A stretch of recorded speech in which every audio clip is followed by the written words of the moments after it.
Over the weekend, 3 UCP candidates had their photographs taken with members of a group called Soldiers of Odin. The Soldiers of Odin, for those who don't know, are a racist, anti-immigrant, white nationalist organization. After those photos were made public, Mr. Kenney said in a tweet that it was a mistake. Now, I believe that when something like this happens, Albertans are inclined to give the benefit of the doubt. If it was an isolated incident for which there is a reasonable explanation, then of course Albertans will be, I have no doubt, forgiving and absolutely accept Mr. Kenney's explanation. The problem is that it's not actually an isolated incident.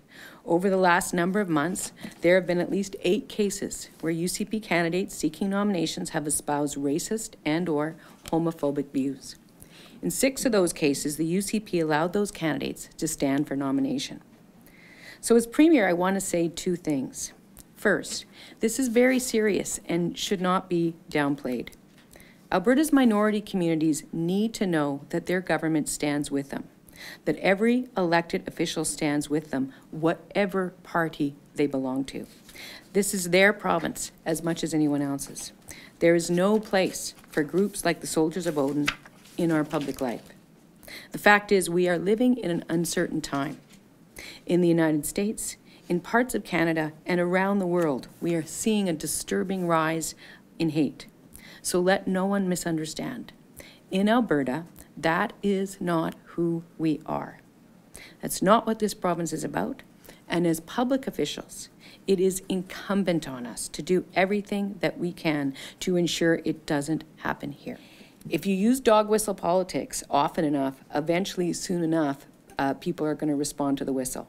And this is why it is important to ensure that absolutely unequivocal statements are made about whether this is acceptable or not acceptable. And this is why it goes beyond this one incident. And we also look at this pattern that we see developing with respect to the proliferation of candidates with that party that also appear to hold views that are rooted in hate. I think all of us are seeing, not just in Alberta, but across Canada and across North America, the growing sort of comfort with commentary, which previously we would have said was absolutely unacceptable. And it comes at you slowly. And what we need to do is call it out as soon as it happens, because we can never let down our guard. I meet with members from Alberta's minority communities regularly, and I know that they are worried and that they are seeing it and they are hearing it and they are feeling it. And it's, you know, we can observe it dispassionately, but I've met with people who feel it and go home and talk about it. And so this is a thing that we must guard against.